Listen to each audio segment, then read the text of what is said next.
It is with great pleasure that I introduce to you Cash Kelly. All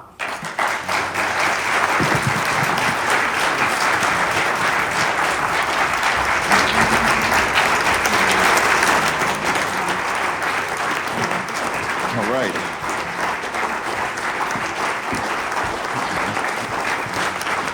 Y'all are amazing. I appreciate that. Thank you. I do. You know, it feels good. Let me just say, it feels good to be here with everybody. I was a little nervous about driving down here from Northwest Indiana, not knowing what to expect. So then I decided I'm gonna go and watch the Rumble, right? And then when I watched the Rumble, I'm like, oh, this is my type of pastor right here. Okay, these are my people. All right. So it feels good. It feels good to be here. So yeah, a little bit about me. As she told you a little bit of my past. I had 60 days for January 6th, but I served 36 months inside of prison. As a kid growing up where I grew up, I was a Latin king. I was a gangbanger since the time I could hold up a hand sign. And I didn't change that until I was about 21 years old. And at the age of 21, I started my activism in my community. I kind of like a vigilante. I started beating up gang members that was coming through the neighborhood, trying to get kids to gangbang. And then moving forward, at the age of 28, I was full-fledged into my activism of trying to help the youth. And I got indicted. I got indicted for a drug conspiracy from when I was 18, 19, all the way back to when I was 12, really. They had stuff in there from when I was 12 years old all the way up until me being about 19 years old. So I had to pay for that. So I had this case that I was fighting for them 4 years until when I became political. And how that happened was I was watching Black Lives Matter go through the communities. They was burning stuff down, looting stores, it was chaos. So at the time I was living in Hammond, Indiana. And in Hammond, Indiana, I don't know if you've ever been through there, but we have an amazing police force. You know, you got some jerks, there's jerking everywhere, you know? But for the most part, they're all good police officers and you're never gonna hear any accounts of police brutality. So when I seen these people come out to my community and they start standing toe-to-toe with the police officers, and you're not from my community, you don't know these police officers. It upset me because one of the officers, Officer Burgos, he was my dare officer since 2nd grade. He actually impacted me a lot in my life. I seen him and others standing out there getting basically spit on by people that's not from my community, trying to incite our community to violence towards them. So I made a video. The video that I made, I started talking about how ridiculous it was for them to be standing toe-to-toe with a police department who's not a bad police department, and how they're just trying to fuel a divide. The video goes viral. I wasn't aware that it was gonna go viral. I was just talking, I was angry, just ranting to my phone. So it goes viral, and then all these people start messaging me. They say, hey, how do you feel about President Trump? I'm like, oh, he's a racist. And they're like, he's a racist? I wouldn't think that you would say that. I said, well, it says on the news. Not knowing, see, before all of this, at 23, I did a video in Trump Tower. I thought Trump was the man my whole life. I'm like, Trump is dope, you know? But somewhere along the line, my mind switched, and I started to realize, I'm like, hold on, wait a minute. Something's not right here. Why do you feel this way? And that's what they started asking me. Why do you feel like Trump's racist? I said, well, I seen the clip on CNN. They said that he said that. Why don't you go watch the whole video in its full context? I said, okay, I'll do that. I'll take that challenge. They said, well, hey, how do you feel about abortions? I said, I think abortions is disgusting. I don't agree with abortion. They said, are you a Democrat? I said, yeah, I'm a dumb black Democrat. They said, well, how do you feel about abortion? I said, oh man, it's gross. It's detestable. I don't agree with abortions. I'm pro-life. They said, okay, well, how do you feel about capitalism? Oh, capitalism is the best thing smoking, man. You know, I'm a hustler, so I love capitalism. Okay, well, how do you feel about, you know, they start asking me all these questions, and when I give my answer, they say, man, I'm sorry to tell you this, brother, but you're more conservative than me. I said, what? Let me look into this. So I started watching all the videos, all the Trump speeches in their full context, and it blew my mind. So I started the whole defund the media campaign when everybody was yelling defund the police. So the media been lying to us, like, and it switched. I'm like, dang, I'm over here vilifying a man that I've always thought was real cool. And then I start looking at all these different policies that he's bringing, and I'm saying, yo, he's dope. This dude, he's down to earth. He reminds me of myself in some ways, you know? And I started relating. So then, they're inviting me out everywhere. They're asking me questions. They want me to come speak. They want me to come to this Trump rally. They want to fly me over here. And I'm like, okay, yeah, let's do it. And as all I did was just be myself and just tell people my story, right? So then I'm viral. 380,000 people watching my page. 256,000 over here and millions of views over here. And it's just all this new, like, fame. I fell into this arrogance about myself at that time. And I didn't realize it because in my mind, I'm thinking, okay, I'm doing what's right. And I was saying what was true. I was saying what was right. But then I noticed how I started to say the things to polarize people. You know, I started like condemning the black community as a whole. I started talking crazy about this person just because they're a Democrat or just because they're a liberal. And I say, you know what? That's just what it's gotta be if I wanna keep my following. I go to January 6th. And it was amazing. If you've ever been to a Trump rally, it's always family. It's like community, it's people that are all together and we just having a good time. And singing God Bless America. That's how it was on January 6th. Until the police came out. The police officers came out with their riot shields. They came out with the pepper ball guns. They started shooting into the crowd. They started throwing flashbangs or concussion grenades into the crowd. And I started screaming at them. Now I'm mad. Because I'm still rough around the edges, you know? I'm very mad. And I'm yelling at them. I say, what are y'all doing? There's women out here. There's children out here. There's elderly people out here. What are y'all doing? They didn't want to hear any of that. They just kept on doing what they did. I saw the guy that got shot through the mouth. I don't know if you've seen that video. I was around him when that happened. I seen it. I seen the other guy that dropped and passed away from a heart attack. God bless him and his family. And I was enraged, like everybody else, you know? And I didn't commit any violent acts that day. And I just want to clear up something for everybody that's here. The people that I was locked up with didn't commit violent acts that weren't warranted, self-defense. They all paint this picture that we were violent, we was there to overthrow the government, and we were insurrectionists. Couldn't be further from the truth. We were there just simply to protest and exercise our First Amendment right. That was it. And we were punished for it. I ended up going to prison. I almost fell for the trick again with the media, all right? So I'm sitting in jail. I had to turn myself in January of 2021, January 14th, I believe. And I'm sitting there and I'm watching the news. And I'm seeing that they're saying all these white supremacists, all these white supremacists. And I'm like, dang. And then I seen myself on the news and they said, these white supremacists. I said, hold on. I'm not a white supremacist. Had to look in the mirror for a second. I'm like, wait a minute. Yeah, you're not that. Don't listen to them. But I got nervous because I'm like, okay, now I'm getting transferred. By the way, for that case that I had, I stood in front of the judge to be sentenced in February for that case, the conspiracy. And if you read my transcripts from that day, the judge, he was upset about January 6th, which I hadn't been charged for. It was a criminal complaint. So I'm being sentenced for a conspiracy, but all they could talk about in my court hearing was January 6th. And he told me that he couldn't operate in a vacuum while handing me my sentence, right? He said, I can't operate in a vacuum. I can't ignore this. It was detestable what you did when you went to our nation's, you attacked our nation's democracy. I said, all right, whatever. 48 months in the BOP. I said, dang. It hit me like a ton of bricks, man. 48 months in the BOP. I was like, okay, well, looks like I'm going to prison. Thank you, Judge. The prosecutor stood up, the one that was prosecuting me, and said, this is unfortunate. I wish he hadn't went to DC. If he hadn't have gone to DC, this day would have went completely different. I was supposed to get house arrest, y'all. They gave me 48 months in the BOP. So then I get shipped, which is unheard of, and this is where I know God had a hand in all of this, right? I get shipped to DC DOC as a convicted felon amongst a whole bunch of pretrial detainees. That doesn't happen. You're supposed to go to the federal prison system once you're charged for a federal crime. So when I get there, I'm nervous because I'm like, yo, I just seen the news. Oath Keepers are there, and there's the white supremacy group. Oh my God. I know the Proud Boys ain't racist. I was just hanging out with Chief in DC in December. I know they're not racist. That's a lie right there. But this, the Oath Keepers, big scary white guys. I get there, and as soon as I walk into DC DOC, and matter of fact, before I even get there, I'm on the bus. The Oath Keeper's on the bus, one of them, Kelly Meggs. And he turns around, he goes, hey, You January 6th? I'm like, yeah. He's like, me too. Kelly Meggs, Oath Keeper. Nice to meet you.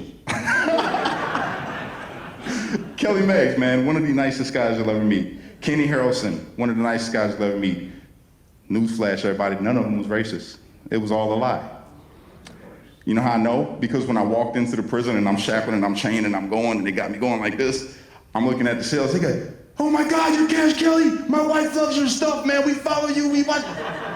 I'm like, oh, these is my people. That's the same thing I thought. Oh, these are my people. So we're in prison together and we're suffering together. We're on 23 hours a day lockdown was what it was supposed to be, 23 and 1. It ended up being longer than that. We stayed in that cell at least no less than 24 hours a day, and we would come out for 1 hour between 24 and 30 hours of that day. All right, so we and by ourselves in a cell. When you talk about trying to keep your sanity, it's just dirty white walls with rust and mold and no window to look out of except for this tiny little rectangular sliver in the wall. Can't see the sunrise, can't go outside. And you get an hour to come out of your cell every day to make a phone call, take a shower, and heat up some ramen noodles if you had commissary. Which, thank you to some of you all, I'm probably sure donated to us while we were locked up or you prayed for us. Thank you for that. I appreciate y'all. And so does all my brothers. The letters that you guys sent were amazing. Like, it got us through a lot of rough times, because it was, for a while there, it was rough.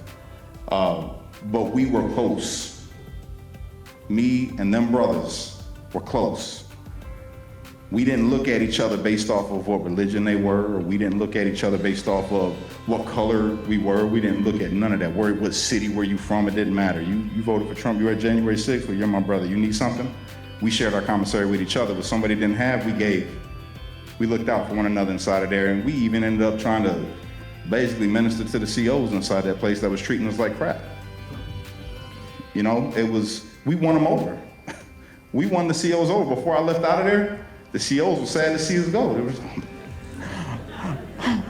I thought y'all was white supremacists too, but I love you guys.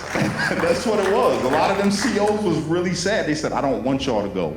I hope that they continue your trial. Literally, that's what the COs ended up saying before we left, because they had it good. And DC, you ever heard of DCDOC? Have anybody ever looked into DCDOC? There's stabbings every day. It's horrible. There's overdoses every day inside DCDOC. Each unit is horrible, except for ours. You know what they called our pod? The Insurrection Pod. You know what we called our pod? The Patriot Pod. Them officers would come in there and fall asleep. And this is a majority black staff. It was only one white guy there that was an officer. It's all black staff. Hated us until they got to know us. They got to know us and they said, oh, you know what? This is not like anywhere else. This is not like any other unit. Let's fall asleep. Let's go to sleep. Let them do whatever they want. And that's what they did. We got videos of them literally snoring while the media is telling everybody violent white supremacists, extremists, they want to hurt everybody, they want to attack a nation's democracy, they want to do all these things. And they fall asleep. Does that sound like we were violent and we just wanted to just beat up police officers and all the stuff that they said? No. People always say, Cash, I'm sorry for what you went through. I'm sorry that you had to go through that. I'm sorry that you got taken away from your family. I'm sorry for the solitary confinement. And I just want to say, don't be sorry for me. Because if I had not gone through what I went through, if me and them men hadn't gone through what we went through, America would have never been put on notice about the corruption that take place by our DOJ, the BOP, these politicians that'll sit up on the news and lie to your face and feed you propaganda. And the reason I'm proud that I got to serve with them men inside of that prison is God gave me a unique experience being literally the only black guy that was in there with them. I got to come home and let everybody know that they lied on them. These was military men that served honorably in our nation's forces. These were ex-police officers.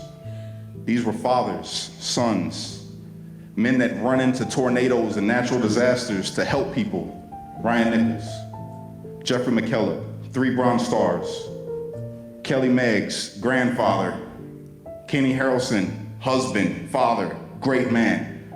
Shane Jenkins, Scott Fairland, all these different names, Tim Hale, all these different people. They told y'all that they were racist, white supremacists, horrible people. God put me there, I feel, to be able to come out here with my background. Y'all know I'm not going for no white supremacy. Everyone knows that. You can't pay me to get along with it. So God put me in that position to be able to come home and say, yo, they lied on them. They lied on them. They're good men. They're my brothers. We built good relationships in there. I'm still close with every one of them. We still talk every day. I get to be a part of what kills the narrative that they've spread. I got my faith restored being locked up. I got mentally stronger being locked up, physically stronger being locked up. And I had a chance to go through a system, a prison system, that's in need of some desperate reform. Because it's not just happening to January 6ers. What's happening inside these prisons, it's happening to people of all colors, of all backgrounds, of all faiths. They go through there and these police officers beat them the same way that they beat Ryan Sampson in the cell in DC DOC. The same way they ran in Scott Fairland's cell in DC DOC. The same way they threatened to kill me and other January 6ers. This was their words. We're gonna send you across the street with the real Black Lives Matter and they gonna stab you up. That's what they told us. And we said, hey, bring it on. Good luck. Good luck with that. But we need to be more conscious of what's going on, not just in our country, but in our prisons, man. And Hebrews, the book of Hebrews, chapter 13. I love this. It says, be careful or be wary to entertain strangers, for some have entertained angels unaware. And forsake not the prisoners. Forget them not, the ones that's locked up. I feel like the reason that they say that is because there's so many faith-filled people inside them prisons. They've got mistakes that they made the same way that I do. That's why I can't judge nobody, and I don't. I won't judge nobody. I don't care where they're at. I don't care what they're doing. I'm not here to judge. I'm here to tell the truth, and I'm here to let my light shine. And that light being the Holy Spirit, letting Christ shine through me. There's people behind them walls that do that have been forgotten about, that have been forsaken the way that we thought that we were forsaken by our government when we were locked up. So my message today is redemption. Nobody can't be redeemed. There is not one person alive on this planet that God does not love, that Christ did not die for. We know that our country right now has a political divide within the people, which is strange to me. How people that are not politicians, you don't sit in those offices, how we can hate one another because of our political affiliation? You know what I do now? It's not about red or blue for me. It's about good and evil.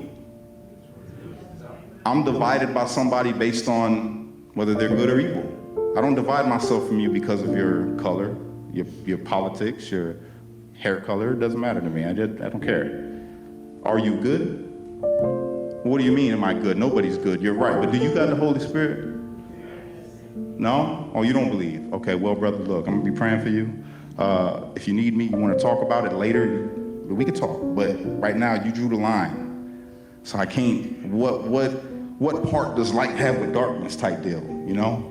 I don't wanna be around that, you know? And it's not because I don't care about you. It's because I care about me. I care about me and I don't want to be infected by what you got. I know you can't change me believing the way that I believe, but you might make me put my hands on you because you might get crazy, and I already know that. I know that you're crazy. So let me just go this way, you go that way. I'll pray for you, we can talk later, you know? It's that kind of thing, man. We gotta get past this point of, you're a liberal, so you're bad. No, what do you believe as a liberal? Do you believe that, you know, children should be getting puberty blockers and no? Oh, okay, well, that's cool. You're not that liberal then. So do you think that a woman should be able to, you know, unalive her baby in the womb? Oh, well, then you can't be that liberal, brother. Let's talk, man. Do you know Jesus? That's what it comes to. That's how I try to operate with people. Because again, being the unique experience of being a January 6er, automatically in social media, oh, you're an Uncle Tom. You're an Uncle Tom. You went to January 6th, and then they look my history up, and they're like, oh, whoa. How did you end up at January 6th? Brother, you got a rap sheet that says that you was a part of this Chicago gang, and you was this. What does that got to do with anything? You see, you've been fooled by this media. The media tells you that somebody can't be something because of what they may have been. The media tells you that because I voted for Trump that I'm somehow Carlton or, Uncle Tom, which it's not even an insult. And that's how uneducated people are. You call somebody an Uncle Tom, you know who Uncle Tom is? He helped slaves get off the plantation. Man, you stupid. I'm not, you know what I mean? It's like you gotta read. And then this is how I try to educate people, and I use humor. I use love, man. I use a brotherly feel when I approach people. Because at the end of the day, I'm not here to be the perfect patriot, right? I love my country. I love my country. I'll do anything for my country. That's what makes me a patriot. A patriot is somebody who would do anything for their country, that loves their country so much that they would literally die for their country. I'm willing to die for my country, to make sure that we keep our freedoms and our rights protected. The Constitution, the law of the land. That's me. But beyond that, what's first? I'm a kingdom citizen. I'm walking around on this earth in this body. Yeah, I look like the way I look, but what's inside of me is greater and transcends all of that. I got the Holy Spirit, my first habitat. All of your first habitats is to be a kingdom citizen. The mandate that was given to Adam was to what? Have dominion over the earth, subdue it. It didn't say to subdue each other. It didn't say have dominion over the people. It said the earth, and we're supposed to share it, right? We gave that up. He messed that up. And now we're dealing with all kind of chaos. This is why it is the way that it is in the world right now. That's why the devil literally is running rampant on the TV, in the minds of people, infecting people, making them think that bad is good and good is bad. That's where we're at today. And you could call it politics. You could call it a religion, because you got some really messed up religions out there. I know people don't want to hear that, but there is. When you got people that are willing to, put a bomb on themselves and go crazy with it just because of what their religion says, or you got a religion that says that you're supposed to run over here and annihilate a people because they disagree with you, that's not of God. Kingdom citizen. The kingdom is within. The first mandate was for man to create heaven on earth, inflict God's will on this planet, and be good to one another and treat each other like brothers and sisters. But we've gotten so far removed from that because of these people that we call leaders misleading the flock. They tell you that it's okay to hate this person because of whatever it is that they tell you it's okay to hate. It's never okay to hate. Jesus said, if you say I hate you, that you're in danger of the fire. I don't hate anybody. I might hate what they do. I don't hate them.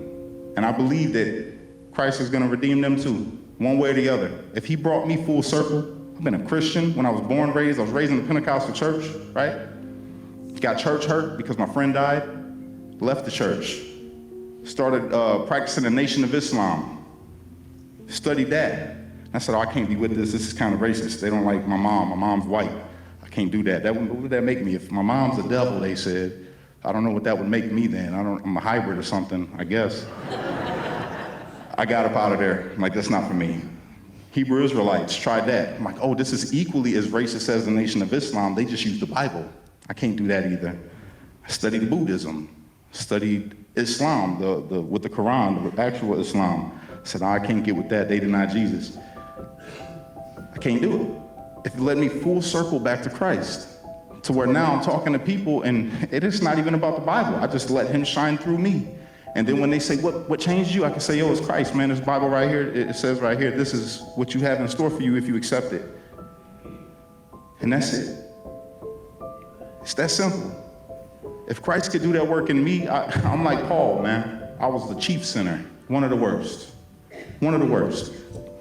And I'm still a work in progress. I'm not where I need to be, but I love people because God loves people. And I just want to see people come together.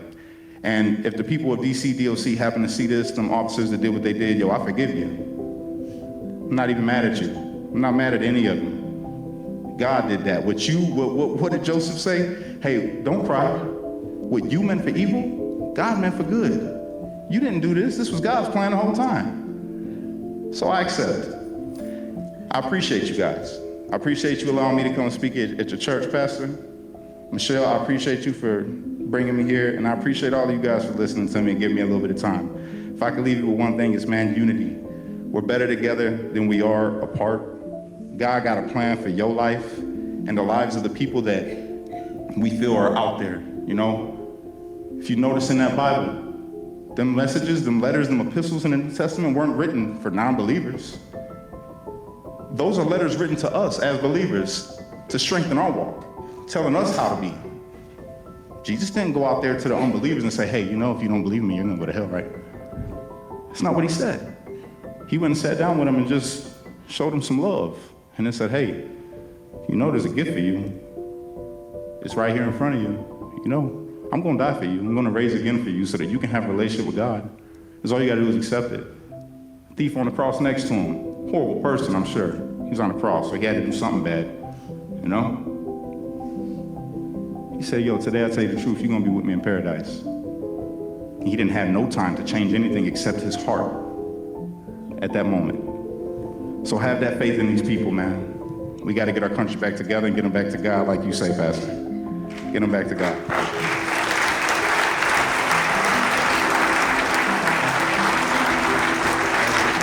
Yes, sir.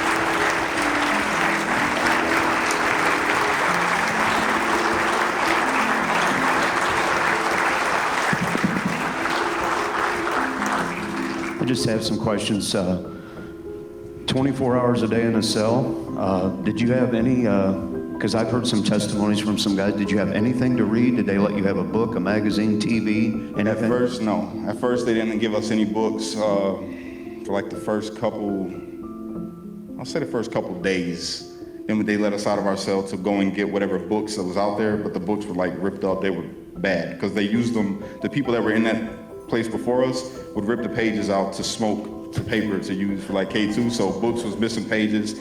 But what they denied us was Bibles and all of that when we first got there, because they said, oh, you gotta wait for the chaplain and you gotta go through quarantine and all of these things. So we were denied that at first. They used the quarantine thing as their excuse. But after we got past quarantine, the chaplain came and gave us the Bibles and, you know, all of that. Any phone, social media, computer, internet? Nothing? No. We had a tablet, a GTL tablet that we were able to get on and play games. You know, if they had it available.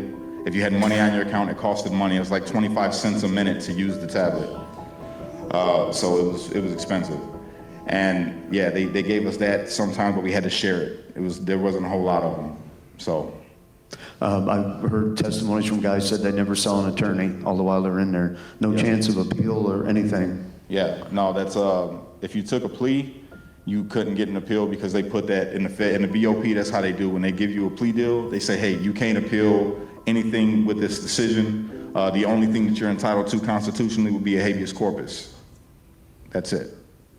So yeah, they did deny people their lawyers for quite a while. Visitation from family, were they able to? You weren't allowed unless you took the vaccine had came out and they were incentivizing people to get the shot.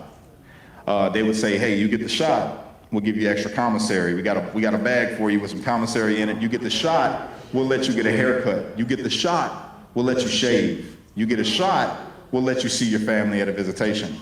So, funny story, I waited about a year, a little bit over a year, fighting. We were all like, no, we're not getting that shot, right? We were standing firm on it. But it got to the point where I'm like, my kids are crying on the phone, they want to come and see me. So I'm like, you know what? I'm gonna take the shot.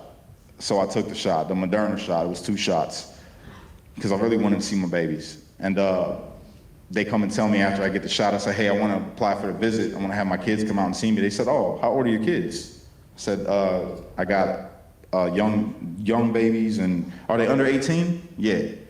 Oh, you can't get your kids up here. So I said, I specifically asked if I could have my family come up here to see me, my children specifically. I told you I had small children. They said, oh, well, I don't know. They should have told you. But they lied. They were lying. Yeah. Kids could come up there. It was another tactic that they used against us. And they did that to multiple people. It wasn't just me, you know.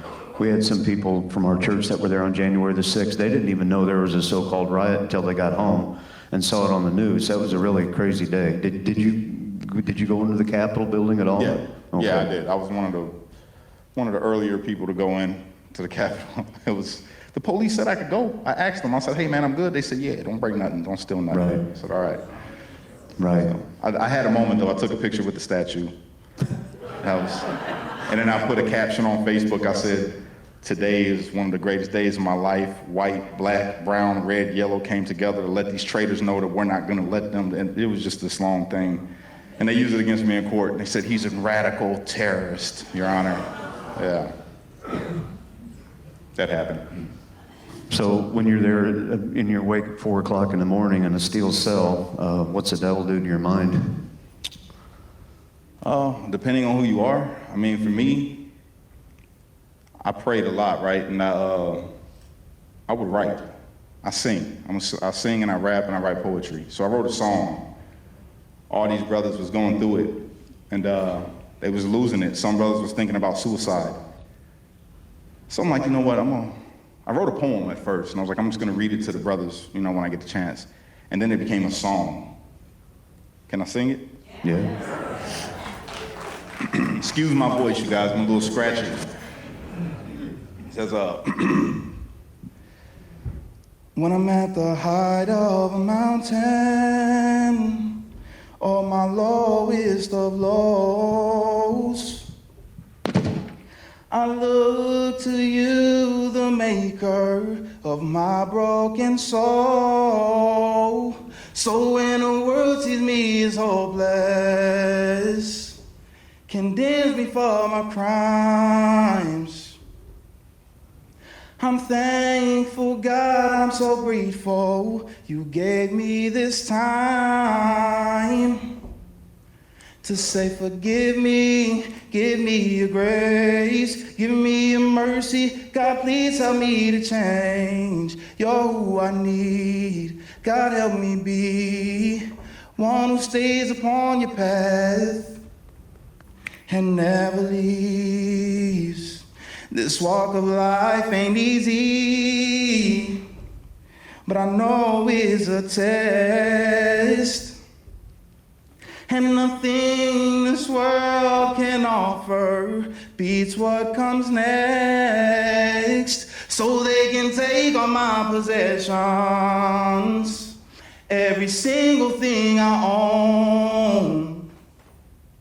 Still I'm thankful, God, I'm so grateful for life in these bones. 'Cause you forgive me, give me your grace, give me your mercy. God, you help me to change. You're who I need. God, help me be one who stays upon your path and never leaves. No, no. Yeah, one who stays upon your path and never leaves. And a couple of the brothers cried when I sang it to them. Yeah, it's like, thank you.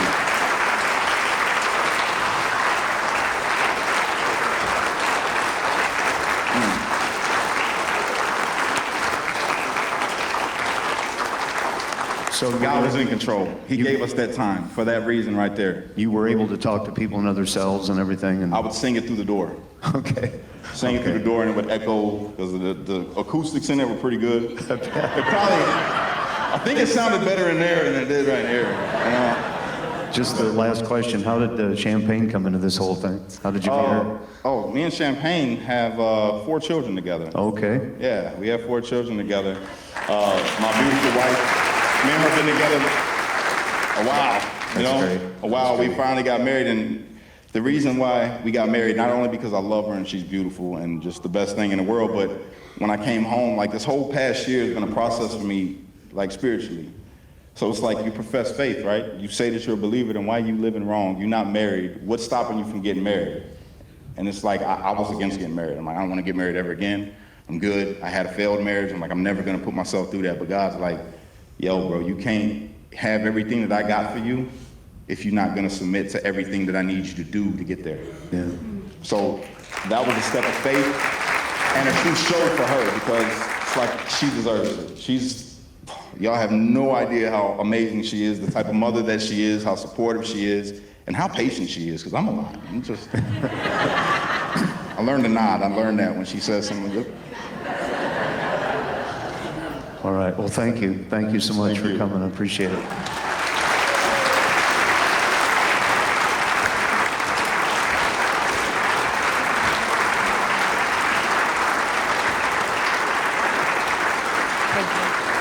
We just have a little something for you here. Sorry, I should have been more prepared. Anybody have a knife? Ooh, I love this church. Thank you. Oh, wow. So, thank you for No, coming thank you. today. I Thank you appreciate for standing in your faith. And as Pastor Kevin always says every week, if anybody here needs to come to Jesus and find the Lord, please come forward this morning after service. Thank you so much. Thank you.